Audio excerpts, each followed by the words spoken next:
You are listening to the Novel Writing Podcast, episode 136. I'm your host, Colleen Mitchell. Grab a cup, cozy up, and let's get to writing. Today, I have with me Caitlin Shetterly, author of Pete and Alice in Maine. Caitlin's work has been featured in the New York Times, the New York Times Magazine, Orion, Elle, Self, and on Oprah.com, as well as This American Life and other various public radio shows. She is an editor at large for Frenchly, a French arts and culture online news magazine, for which she writes the popular Les Weekend newsletter. So, Caitlin, welcome to the Novel Writing Podcast. Thank you so much for having me. I should probably also update my bio. Lately, I've been writing for this great website called Romper. Do you know it? Oh, I've heard of it. Yeah.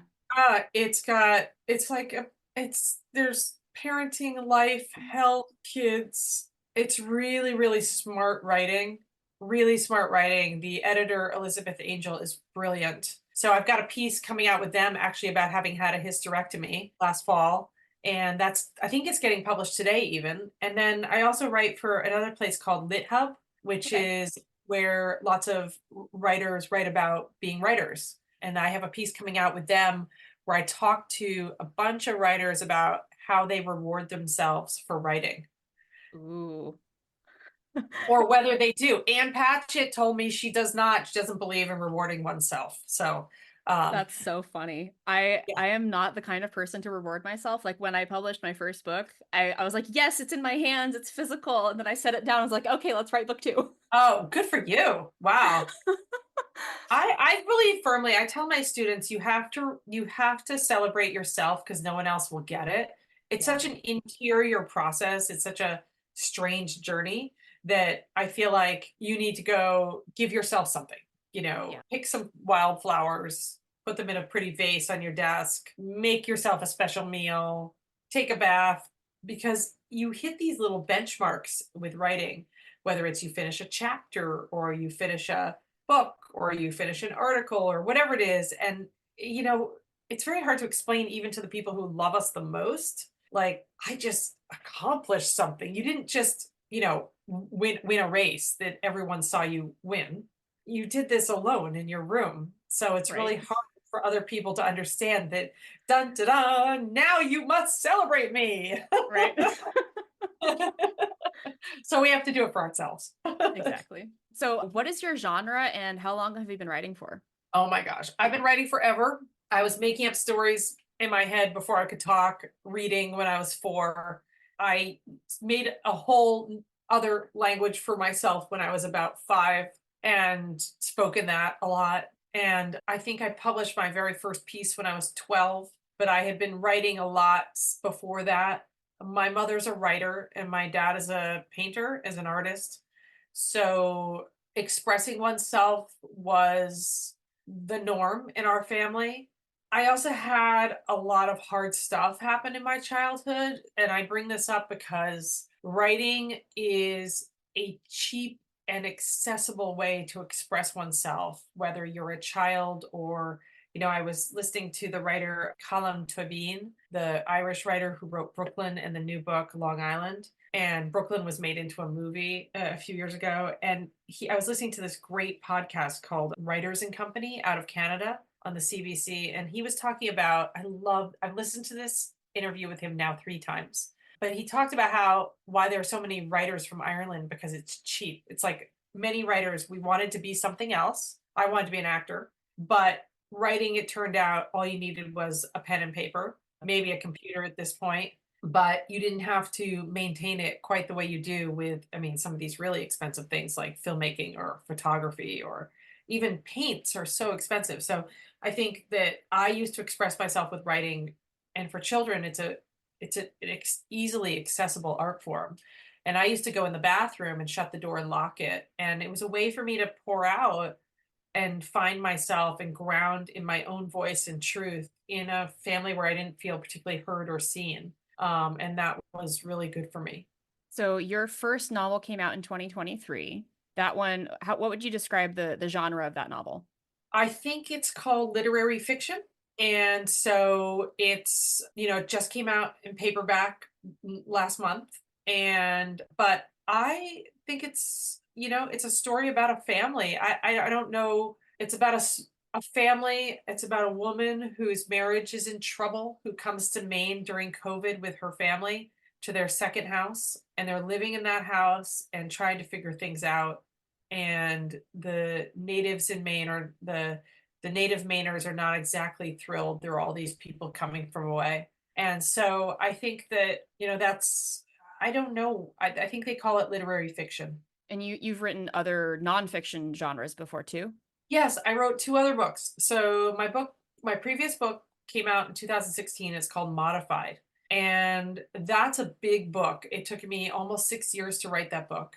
And it's about what's happening to food and how it's affecting our bodies and endocrine systems and epigenetics, and what's happening to sort of the not only the pesticides that are sprayed on food, but the pesticides that are engineered into food, and Oh, what yeah. that's doing to our land, water, air, throughout the world, and how, and, in the United States, we have a really serious problem, which is that our regulatory agencies are victims of regulatory capture. Like the big business owns the regulatory agencies. This does Yeah. not happen in Europe, for instance.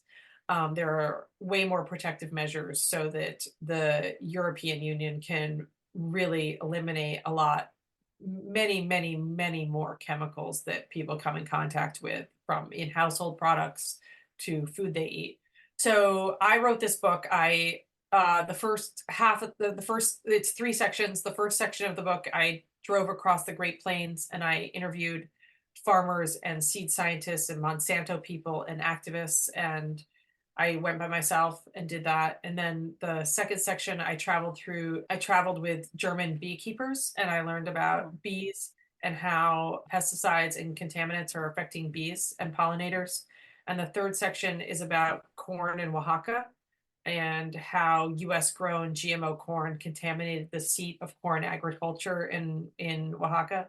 But it's really an adventure story. It's also a memoir, it's a travelogue, it's a story about being a mother, and it reads more like a mystery in some ways. And there were some crazy things that happened. So that was a great book to write. It took me a really, really long time because there's a lot of science. And I was really concerned. I tend to be a writer who writes in a really accessible voice. Like I hate pretension. I hate reading a book where I feel like the writer or even an article is so much smarter than me and they've got to let me know all the time how much smarter they are than me. I hate that. And I refuse to be one of those kinds of writers. And it's not just men, by the way, who write that way. Women can write that way too. That really arrogant way. And so I just, wanted, it took me a long time because I wanted to digest the science so that a mom, the person I visualized was like a mom at the beach and her kids are running in and out of the water. They're not like gonna drown. They're not that young, but she could put the sunblock on, she could give them a snack, and she could pick the book back up and be reading about true science, but not need a PhD in between those activities, yeah. and still want to read it because it was interesting. And also I tried to be funny and human and real in the book. So that was my last book. And then the book before that was called Made for You and Me. And that one's about my husband and me and our first son. And we had moved to California at the very beginning of the recession, the Great Okay. Recession. And we had got left Maine, where we're from, and moved out there. And then the recession really hit and we had to come home. And it's about, you know, dreams of going west. It's also about the Little House on the Prairie books and reading those as a girl. It's a snapshot of a culture and a time in America, but it's also a book about this experience I had, which was that I did a series of audio diaries for NPR about what was happening to us moving west and then coming back home. And so many people across the country, the stories went viral, and so many people reached out to me and followed us and helped us along the way. And so it's also about this feeling of community throughout the country during a struggling time for a lot of people. So I loved writing that book. And the book before that was a book of short stories that I collected and edited called Fault Lines. So we did a second interview on This is Type 1, which is my podcast about diabetes. But on that interview, you said that you wrote fiction before, and then you kind of diverged into the nonfiction space, but then you came back to writing fiction with Pete and Alice in Yes. Maine. So Yes. how did you come back to writing fiction? Oh, what a relief, let me tell you. I feel Oh, that.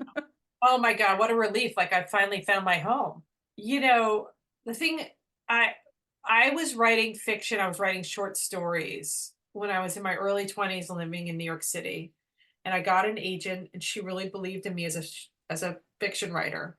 And then I ended up moving on to a different agent who wanted to sell this book, Fault Lines that I had. And then I ran a theater company for a bit, and then I had this NPR experience, and then sold that book. And then the next book, I had an article that was in Elle magazine that went viral.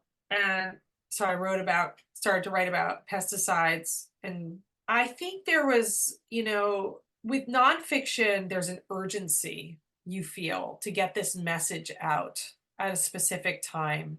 And there's also this funny feeling of, I don't know, there's a different pressure because it's real and it's true. And you're talking about real people and real lives.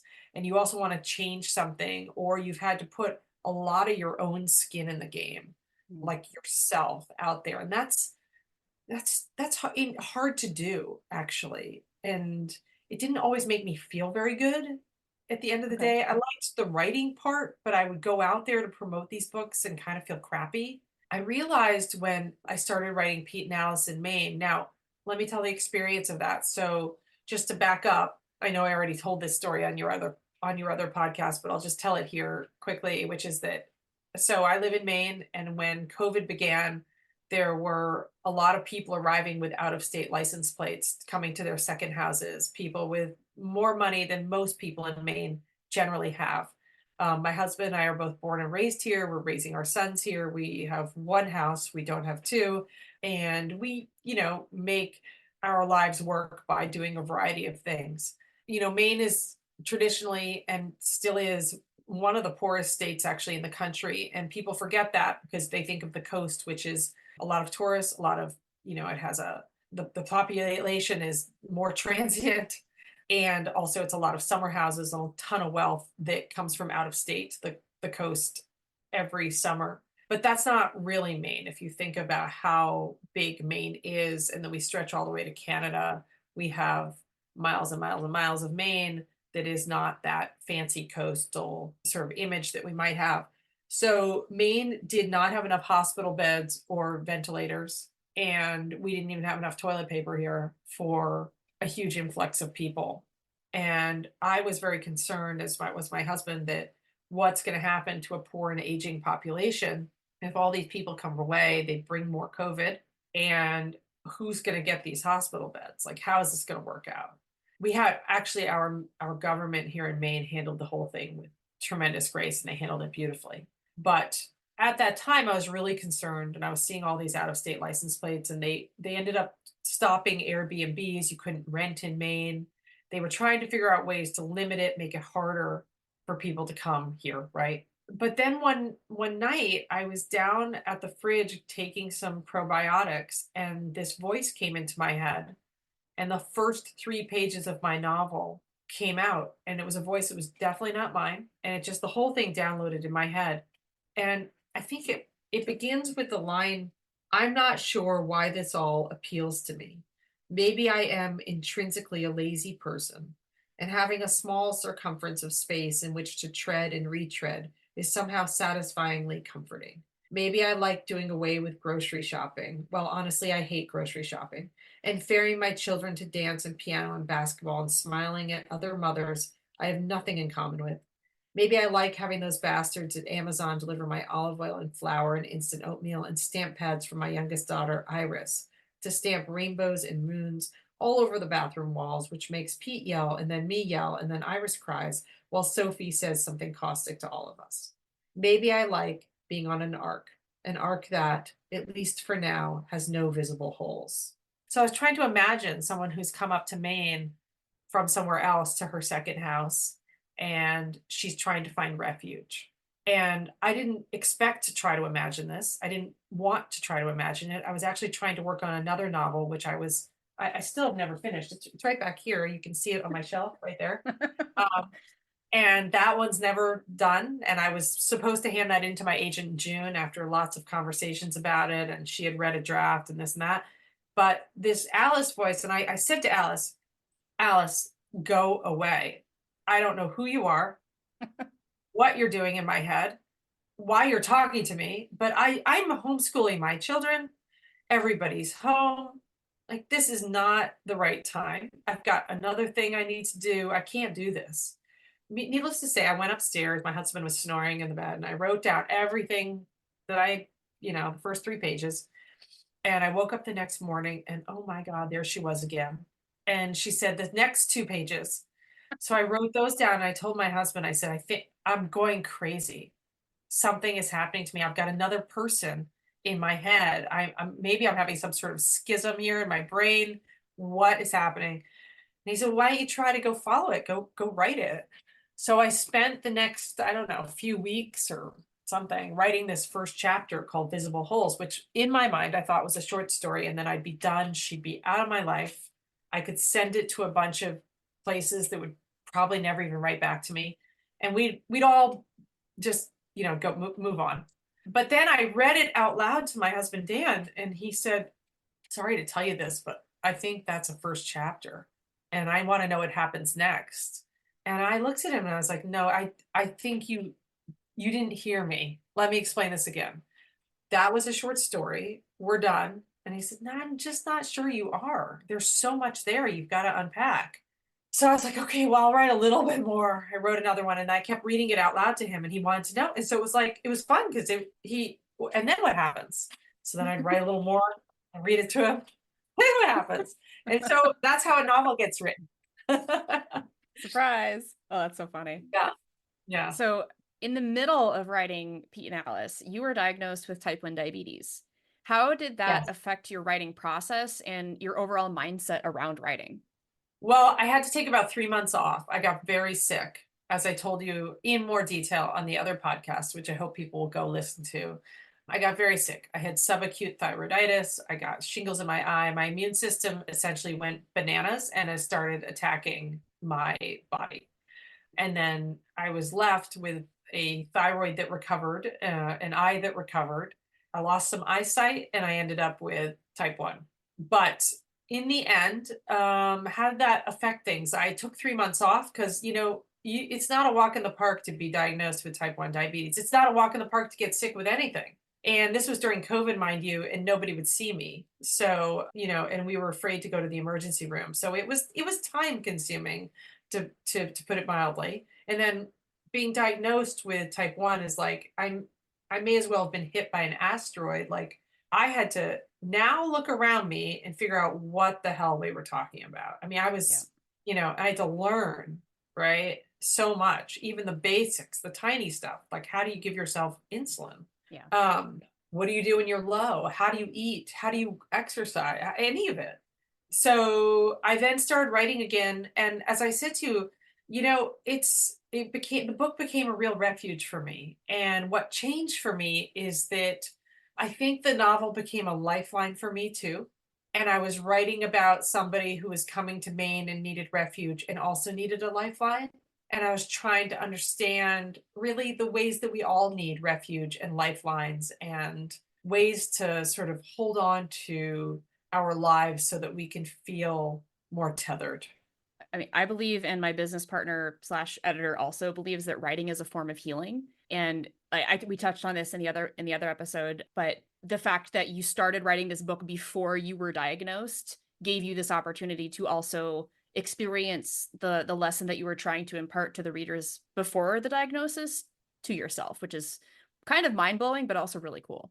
Yeah, it was a real gift. And the other gift was that as we talked about on the other podcast, the problem with type 1 is you can do nothing ever again without thinking about it. You are no longer free to do anything, really. Right. But I was free on the page, and I was free with these characters, and they were free. That was the best thing. I could move them around, and I could examine their lives, and there was a freedom in that and in watching them that was so joyful for me. Also, I have sons, and I absolutely love having sons. kids are kids, I actually think that in this day and age, there's probably not that much difference in a lot of ways. And I got exactly the kids I was meant to get. In this book, I gave Alice two daughters. And so that was really interesting for me too, because I was a daughter and I don't have daughters, and some of my friends have daughters. So I got to also learn about daughters and learn about the daughter mother dynamic and write a little bit about that and think about some of the things that I went through as a girl. So I that was really exciting for me to come back to every morning. Mhm. I think the daughters, more than anything, were the thing. Nice. It's just so interesting how much of our ourselves and of our own traumas that we kind of insert into our stories. Yes. I have two books on trauma on my bookshelf: the Myth of Normal and The Body Keeps the Score. And the reason that I got those books to begin with was to figure out how to more properly traumatize my characters. And unfortunately, I realized in the course of reading them, like, oh, it's me. I'm the one that has trauma, and I'm taking it out on my characters. Oops. But I think that's kind of Well, the experience that we all have as authors, is that we're doing that to our characters. and also just understanding trauma in general, and it doesn't have to be the exact same trauma, I Yeah. mean, characters in Pete and Alice, I mean, I have a marriage without these problems that they have. Yeah. The husband's been unfaithful to the wife. That's my husband's exceedingly loyal, and we're best friends. I don't have that, but I did there was infidel my parents were unfaithful to each other, and that was out in the open for us as kids. And so I do have a little experience knowing what that's like as a child.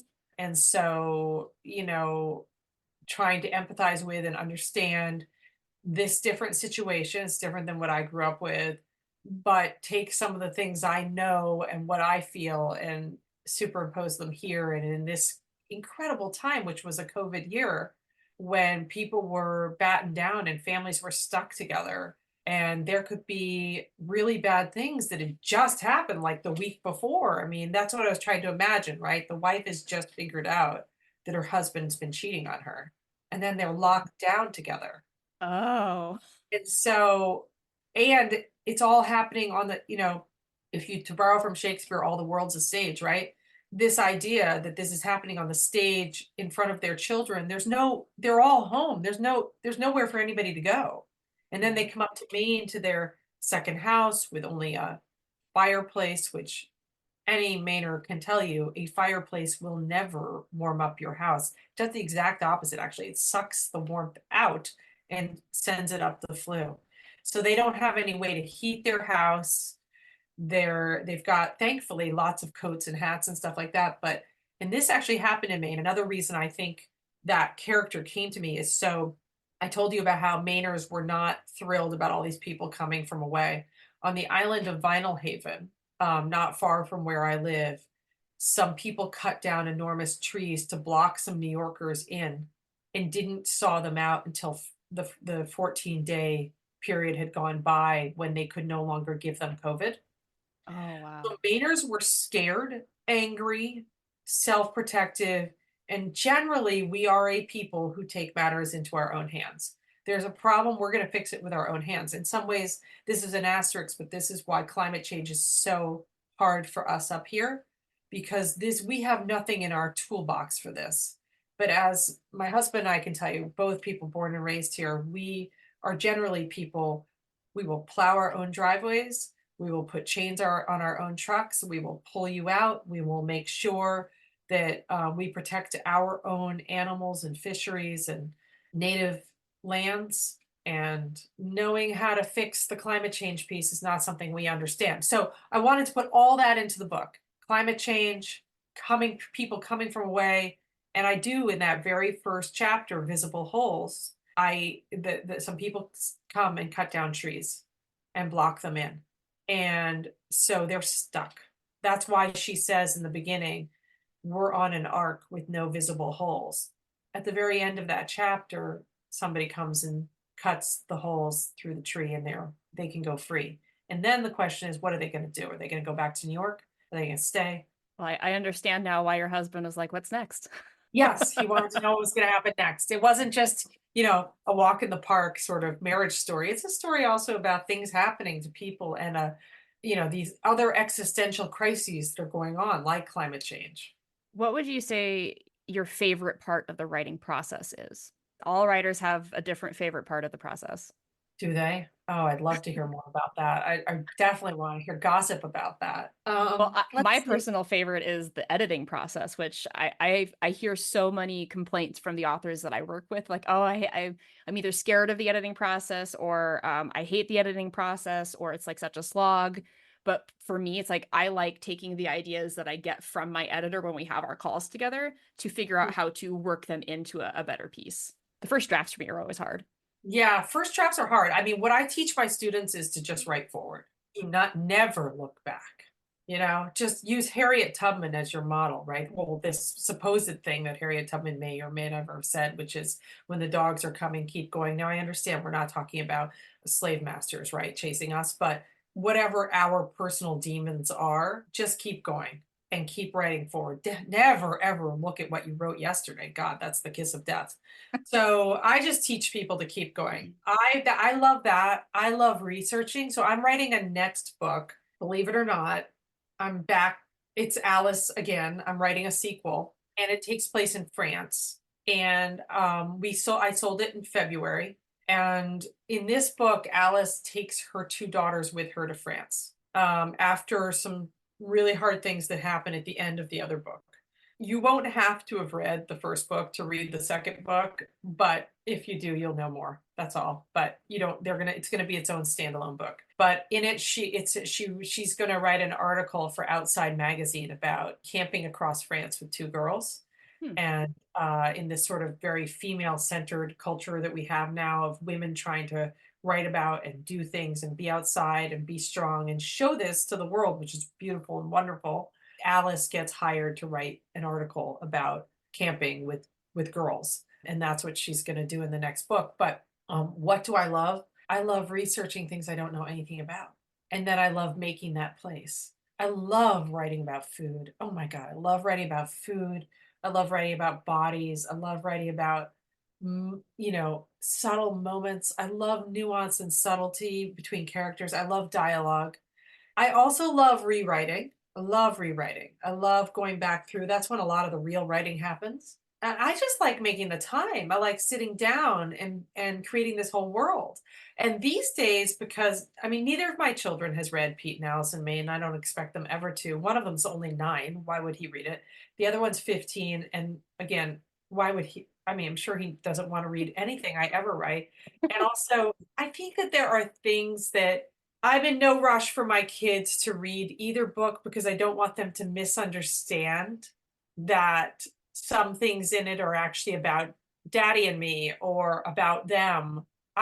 The thing about writers is you beg, borrow, and steal from so many sources, right? Mm-hmm. And kids don't always understand that you're doing that. And I worry about them reading something and thinking, oh God, was that part about the little girl Iris?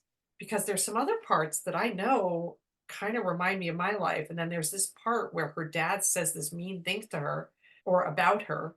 I wouldn't want my youngest son to think that that ever happened. It Right. didn't. It didn't happen. It's totally made up, right? But there are other things that he does share with Iris. So I don't expect my kids to ever read my books. And if they do, I'm gonna put like warnings on the front of them and you know, write a long letter in start telling them when they get to be the age when they might want to peek. But I love all of that. And these days I'm writing this second book. And even though they've never read the books, they know the story and they know a lot about what happens. And they know I wrote this book called Pete and Alice in Maine. So at dinner on the days I've written, I tell them what is happening next in France. And of course, we all love France. We go to France pretty often because I work for a French company and my kids both speak French. And our whole family is just, there's like a freedom that we feel in France that we can't feel here. And so they love that. They love hearing what happens next. They'll roll their eyes and complain and everything, but I will notice that the whole table gets very quiet. And then they all have a little question like, "Oh God, you made the friend do that?" No. It means they're invested. They're invested. They're invested, yeah. So would you say you are more of a planner slash outliner or a discovery writer? Because it seems Discovery, like, for sure. okay, Discovery. that's Yeah. Oh God. that was gonna be my guess based on how the first book came to you, is just download it in your head, write it out, and then figure it out along the way. At some point I figure it out. I mean, I've got a map for this one. I know what's happening. Okay. But I'm discovering along the way how to get to the apex so I can then get to the denouement. But Yeah. right. So I'm trying to get to the apex, the climax, whatever that biggest point. I know what's going to happen. In fact, in this book, I've already written the end. So I'm at page like 185 or 190 or something. And so I just have like the middle, this sort of late middle section, and then I'm done with my first draft. But I've got to get there. And that's the thing. That's the work. I've got to get there, and there's some plodding, not plotting, plotting Right. with D's. And then there's some like I've got to just like get there. I've got to beeline it a little bit so I don't bore my reader to tears. And that's the challenge right now. Oh, that's funny. I think we're all on this spectrum of planner to discovery writer, because like I'm very much a planner, but then in the course of actually writing, I'm like, oh, that character does that thing, which leads to that thing, and so now I need to follow that path and see what happens, Yeah. and can I bring it Isn't back that around to fun? the place I want it to go? Yeah, it's so much fun. And I talk to my authors all the time about how sometimes the characters are the ones who are telling you as the author what they're going to do, instead of you as the author telling the character what they're going to do. And it's so Right. much fun to have that experience from both sides. Yeah, absolutely. It is. I don't even remember writing Pete and Allison Maine. People ask me about it. I almost feel like a different person wrote those. I mean, they just downloaded the whole thing, just Yeah. look, came out. Man, I wish that could happen for me sometimes. Well, maybe it's once in a lifetime. Maybe. Yeah. What is your best advice for aspiring novelists? Oh, keep writing. Write Always. forward. Never look back. Oh God, that is the kiss of death. Leave a dangling chad for yourself. So, you're writing a scene, get to the point where you're almost going to satisfy that thing that's about to happen. Don't write it. Pick it up the next morning and go finish that thought, and that'll launch you into the next thing. Oh, I think I've heard that before, where it's like either like stop in the middle of a sentence even. But Yeah. then I get afraid that I'm going to forget what the end of the sentence was. You don't have to stop in the middle of the sentence, but you don't have to, I always keep a pad by me and I have this pile of notes. Look, so these are these beautiful little river rocks that my husband finds me. This one's a heart. I've got all these sort of lovely rocks, but these are like little bits of paper where I've written notes to myself, all different things while driving, and dangerously writing a note on the highway, whatever. And then I put them under a rock and I will put those in later. So I keep little pads of paper everywhere. I carry notebooks. I write little thoughts down. I often don't finish a thought or finish a place, or I get to the point where I can tell I could keep going to button that up, but I actually don't have any more oomph inside me to make it sparkle. So I stop when Oh, I start feeling that way. And I just write myself a little note, pick up where blah, blah, blah. And then I do that. So I don't nice. forget it because I'm worried my brain is like a sieve. I forget everything. I mean, my neighbor, her name is Nora, and she's my good friend. And recently I called her Laura. Do not ask me why. The thing of it is that, my brain totally on overload most of the time, too many things to remember, too much mental load. And so I don't expect myself to remember. I write myself notes, but I do often stop in the middle. Okay, so for listeners who have made it this far, we have a special giveaway for you. Caitlin has graciously offered to give away copies of her book, Pete and Alice in Maine. And the first three people who send me a DM on Instagram at tally.ink, that's TALLY.INK. The first three people to DM me with your name and your address are going to get copies of Caitlin's book. So that is very exciting. But for those of our listeners who want to support you as an author, where can they go buy your book online and follow you on social media? They can buy it online at any of the online platforms. It's in paperback now. It has a beautiful, beautiful new cover that I just love. And you can also buy it at your local bookstore. You can find me on Instagram at Caitlin Shetterly, or on my website, www.caitlinshetterly.com. And I do try to write back to everybody anybody who reaches out to me. And, I'm not really on any of the other social media platforms. And so but I will respond to you on Instagram. And, I love hearing from people, and I love it when people read the book and love it and reach out to me. It's so nice to hear. All right. And we'll link to everything in the description of the podcast. So just check the description for all of that. Caitlin, thank you so much for joining me, and thank you for sharing your writing wisdom with us today. Oh, I loved it. This was such a joy. Thank you so much for having me. Of course. All right, everybody, that is it for today's episode. Thank you for joining us, and remember, the first draft is supposed to be garbage. Thanks for listening to the Novel Writing Podcast. If you're ready to stop struggling and start finishing your novel, check out the 60-Day Novel Writing Challenge. It's a step-by-step program designed for solo writers to complete their first draft with clarity and focus. Visit the link in the description to learn more.